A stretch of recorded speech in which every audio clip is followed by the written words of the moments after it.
Hello, everyone. My name is Gary Baumgarten, but I expect you already know that, and I welcome you to this discussion on Facebook Live, on paltalk.com, and on YouTube. You may recall that maybe a month and a half ago, we had Andi Buerger on, who is the founder of Beulah's Place, and she was talking about the sex trafficking of minors mainly. And there was an overwhelming response to that. And people asked me, please, Gary, could you have her come back on and talk some more? But, this is a difficult subject. Not that I don't like Andi. I think she's a terrific lady.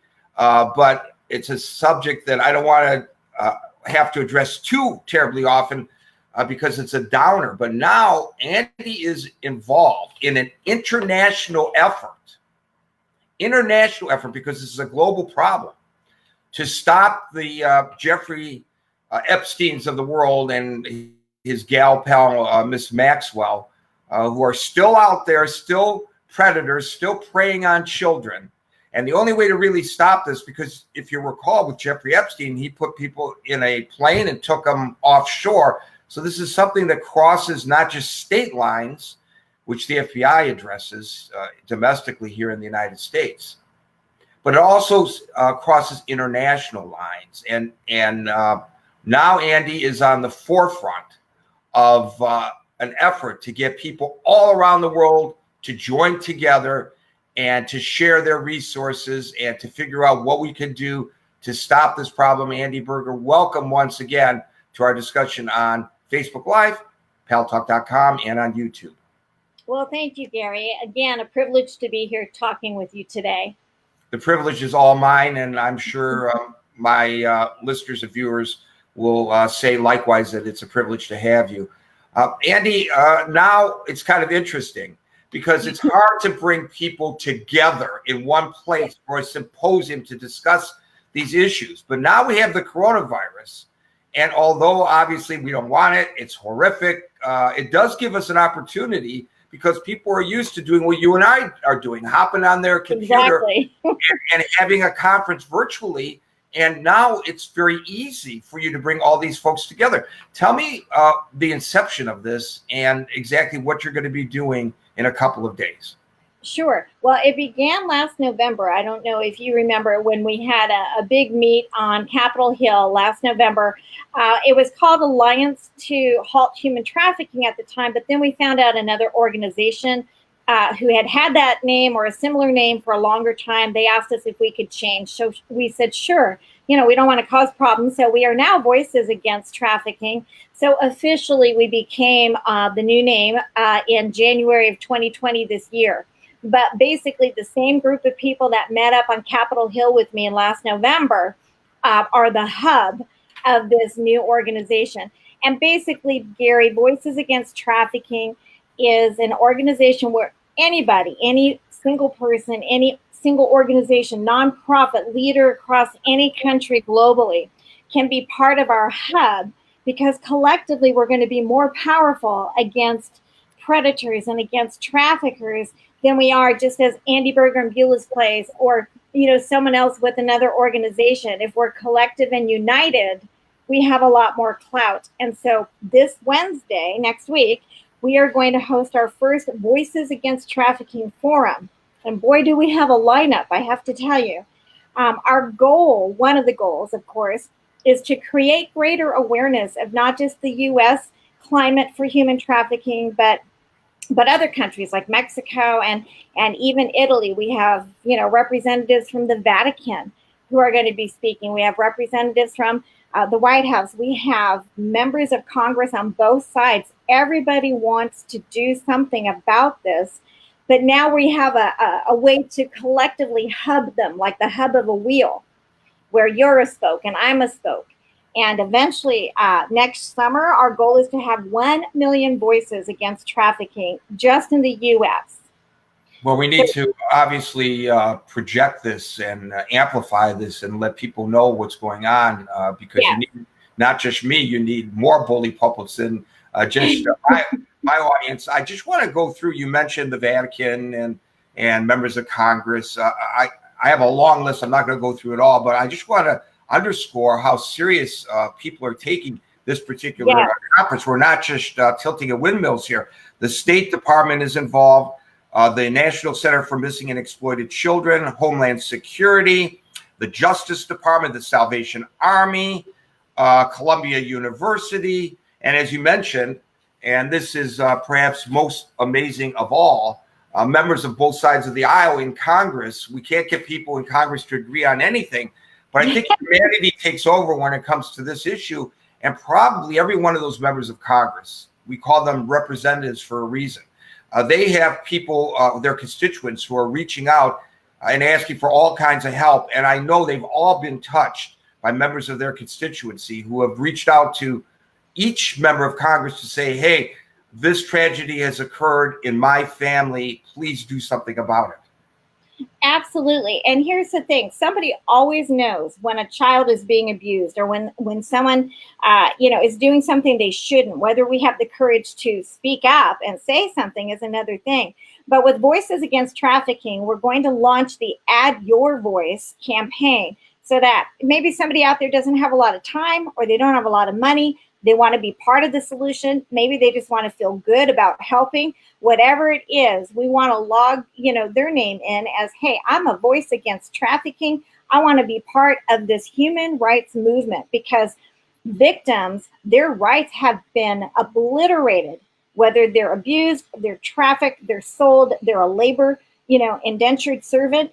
It is modern day slavery, in the 21st century, when these young people, especially the children that have no say. I had no say as a child what was happening.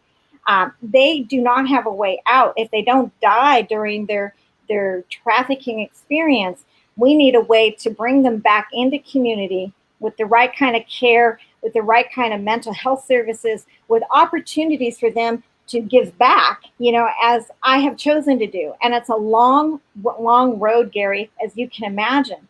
But together, if we all band together and say enough is enough, which is actually the name of one of the organizations that is part of Voices Against Trafficking, we can at least put a dent in the business end, in the availability of product, so to speak. We educate our kids about sex, we educate them about drugs, but we need to educate them about how to be aware of their circumstances. And if there isn't a full-time adult in their life, how do we protect them? We have stuff in storage units, right? We have stuff that we put fences around, but how do we put that protective nature or nurture around the children that are being abducted left and right? I know you came up with another name for the organization initially, but I think it's almost fortuitous that you lost that name and were forced to go to the name Voices, because I love the idea of us collectively having a voice about this problem. We are seeing other things that are happening in our society today, and I don't want to get sidetracked by that, but when people band together to make themselves heard, then people in government listen. Whether they respond in the manner that each of us individually want them to or not is another issue, but at least it forces it, and it forces them to deal with it, because the old saying, it's been my experience as a journalist for many decades, if the squeaky wheel gets the oil or the grease, is exactly true. And if we're not talking about this, and now thanks to the unfortunate revelation, well, the revelation is fortunate, but unfortunately what it revealed about Jeffrey Epstein and the people involved in that, and I think there are going to be more names coming out, frankly, that may be shocking to people. Now we have an opportunity to really let our voices be heard. Absolutely. And there are a lot of people that maybe are a little bit afraid of the topic, or they don't feel comfortable. That's okay, as long as you're part of the solution, and help us, because there are three choices in life, Gary. You can do something in life, you can do nothing in life, or you can be in the middle, which is really a nothing position. It doesn't go either way. We want people to say, you know what, doggone it, we got to do something positive. There's enough negativity and devastation in life, but we are losing our future every time a young person is abducted or sold into the sex trades. We know globally it's over $162 billion industry. $99 billion of that is sex trade. They're getting people to sell because no one has spoken loud enough, like you said. So as a group, imagine this. Imagine if by next summer we have 1,000,000 voices on our roster, and we can go to anyone in Congress, anyone in the House, anyone, anywhere, any corporation, and say, we need you to support us or to contribute or to do X, because we have all these people behind us who say it's time to end this. It's time to put a stop in the flow of trafficking, of predators. And in the forum next week, we have a couple of speakers who are going to reveal things that many people don't even know about the system and how crafty the predators from all sides of all borders are. And most people are looking for the people they see in movies as a predator, but really the everyday predator looks like an everyday person. Could be a businessman, could be a teacher, right? Yeah, I want to get back to that in just a second, but I'm certain that a lot of the people watching and listening are saying, well, Gary and Andi, you just let off with a list of heavy hitters that are involved in this. What can I do? I'm just one person sitting in my home watching this interview. Okay, what that one person can do, what you sitting out there can do right now, is go to voicesagainsttrafficking.com and click the button that says join. You can send me an email that says, add my voice to the roster. Doesn't cost you anything except maybe 30 seconds of your time. For those of you that would like to help us, cover the website and some of the basic costs of running Voices Against Trafficking, there's a $25 lifetime membership. So one person, one lifetime membership, $25. That's another way to say, look, put my name on the roster, and by the way, here's a gift, to help you out with. But more importantly, get on that forum next week on Facebook or on YouTube, and we will have that live. So it'll be 8 a.m. to noon Pacific time, or 11 a.m. to 3 p.m. Eastern Daylight Time. And if you're in between, I don't do math well, so you're going to have to figure out your time zone in the middle there. But we want every single person that can watch or even jump on for part of it to see what's happening, see all the people that are working hard to change this, to bring that human rights movement to bear, where every single person in every country can say, I can be a part of that, unless, of course, they're a predator. Because if they're a predator, they're going to be really scared when they see millions of people signing up to go after them and say, not here, not in this country, not in my community, we're not going to do this. So this causes me to ask you actually two questions in one. One, and we discussed this the last time, but it bears repeating. Sure. You mentioned that predators don't walk around with a sign on them saying that I'm a child predator. Right. How do we see them, but our brain doesn't always register? So how do we do that? And secondly, you said that the predators are going to be maybe impacted by this, scared by this, but we have learned, I think, and I'm not a psychologist or psychiatrist, that just from my observations, these folks, there's no such thing as a deterrence, I don't think. The only thing you can do is try to catch them, because it's an illness, and they really can't help themselves, I think. Well, that's a loaded double question. So let's go to the first point. Okay. Because there are a lot of soapboxes I could jump on right now. But the first part is, the first part of it is, as far as the predators, right, they do look like everyday people. But here's the thing. If you're a parent or a guardian and you're sending your kid on a sports trip with a coach, have you checked the background? Have you done due diligence?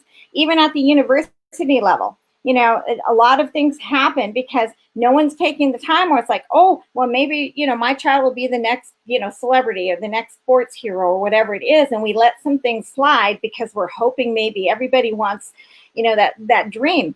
But on the everyday level, the kid that's walking to school, or the young girl who's in high school and she's being targeted or watched by someone, or worse yet, which we know for a fact, there is a young person who is being paid to target and recruit someone at that high school to be part of a trafficking ring. And they're not going to go up and say, hey, would you like to, fill out this application, to be a groomer for, my trafficking ring. No, it's very stealth and very innocent looking. So, for example, if we have a gang member and they're dealing drugs, there are a lot of ways for them to get caught. You have to, get the materials, make the drug, distribute it, manage the people, all that kind of stuff. A lot of maintenance, right?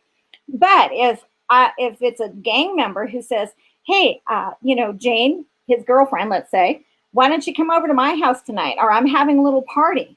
And she gets there, and the only party would be 10 of his friends, and he sells her to those friends all night long. He can make a lot of money in one evening, and that girl is not going to go home or show up at school and say, hey, guess what happened to me last night? Okay? The shame, the humiliation, it goes beyond gang rape. Okay?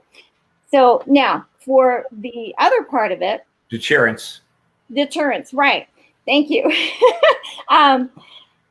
You're right. We may not scare a lot of the, what I would call predators that have done this or that have a lot of money vested. We might scare off a few of the lazier ones because they don't want to go to jail or they have a family and they don't want anyone to find out. Just like someone with a mistress or somebody on the side and they're married. They don't want people to find out.